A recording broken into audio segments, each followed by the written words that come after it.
परम श्रद्धेय पूज्य श्री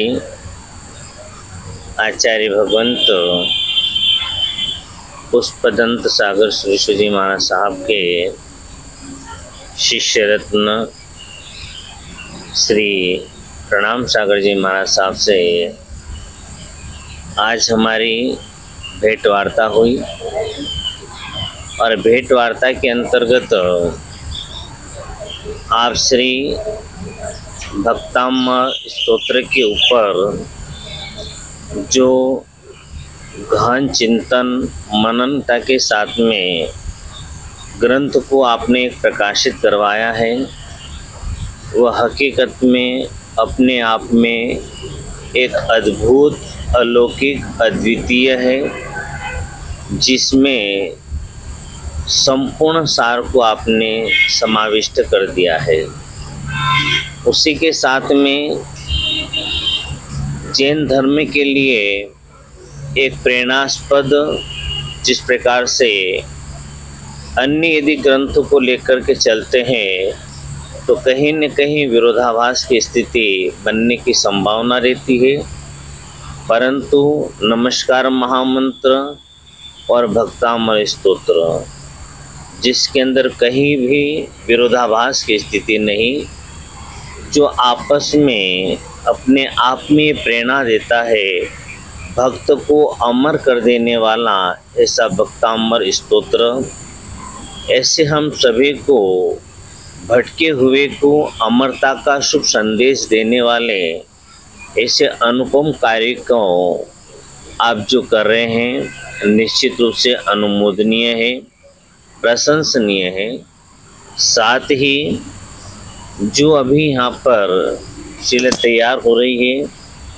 इसके अंदर भक्तामृत स्तोत्र दिया गया है और आपकी एक पूरी प्रबल भावना है कि इसे पूर्ण रूप से तैयार करने के बाद में लोकसभा विधानसभा के अंदर ले जाकर के वहाँ पर भेंट करना और संपूर्ण राष्ट्र के लिए एक प्रेरणास्पद हमारे जैन समाज का अद्भुत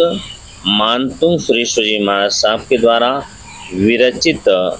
भक्तामृत स्तोत्र हमें क्या प्रेरणा प्रदान करता है, ऐसा शुभ संदेश सभी को जोड़ने के लिए आपके हृदय के अंदर समाविष्ट है। उसके हृदय से बहुत बहुत अनुमोदनाएं करता हूँ और साथ ही ऐसे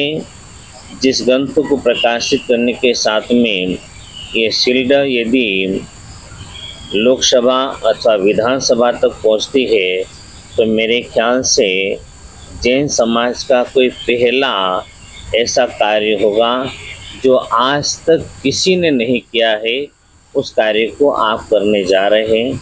आपके उस कार्य की सफलता की हृदय से बहुत बहुत शुभकामना है, मंगल कामना है। आपके इस कार्य में आपको सफलता की प्राप्ति हो और परमात्मा की और पूज्यवरों के मंगलकारी आशीर्वाद से जिस लक्ष्य को लेकर के आप चल रहे हैं, उस लक्ष्य पर अपने विजेता को प्राप्त करते हुए लक्ष्य पर पूर्णता की ओर आप पहुँचे। और आज काफ़ी समय के बाद में हमारा पुनः मुलाकात का योग हुआ। आपका चिंतन, आपका मनन जो चर्चा करने के बाद में प्राप्त हुआ, निश्चित रूप से अनुमोदनीय है। पुनश्च मैं हृदय से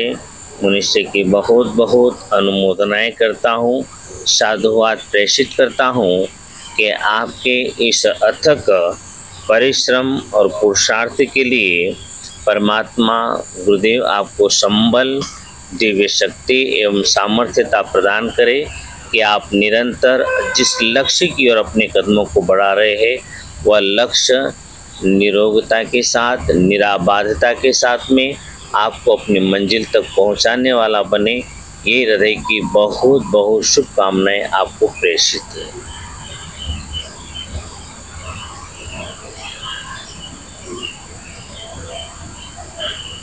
मोहन खेड़ा से बाप जी का अच्छा परिचय है हमारा। जैसे ऋषभ बाब जी, रविंद्र बाब जी, राजेंद्र सूरी की परंपराओं में जैन एकता का हमेशा संदेश संकनाद होता रहा है। यही मैं भावना रखता हूँ कि जीवन में जिस दिन नमोकार और भक्तामर से हम मंदिर से बाहर निकल कर के सभी समाज के अंदर ये संदेश पहुँचाएंगे, जैसे आज हिंदू अपने भगवद गीता का सम्मान करते हैं, मुस्लिम कुरान शरीफ का सम्मान करती है, सिख संप्रदाय गुरु ग्रंथ साहिब का सम्मान करती है, ईसाई संप्रदाय अपने बाइबल का सम्मान करती है, उसी प्रकार एक ऐसी समाज है जैन समाज जो नमोकार और भक्तामर का एकता के साथ सम्मान करती है। आज मुझे बड़ी खुशी हुई। कहते हैं जो रास्ते में मिलता है वही सच्चा रिश्ता होता है। क्योंकि रास्ता एक स्थान से दूसरे स्थान तक पहुंचाता है, लेकिन जो रास्ते में मिलता है ऐसा लगता है दोनों मिलकर के एक मोक्ष रूपी स्थान पर जाने की तैयारी कर रहे हैं। तो ऐसा प्रेम वात्सल भावना बनी रहे। हमारे बाप जी मुंबई की ओर जा रहे हैं, मैंने मुंबई चातुर्मास किया। मैं यहाँ से अभी नमो का तीर्थ होते हुए यहाँ जहाँ पर भी गुरु आदेश होगा, जैसा आशीर्वाद होगा वहाँ पर चातुर्मास और ऐसे ही मुलाकात होती रहे, यही हमारी भावना है।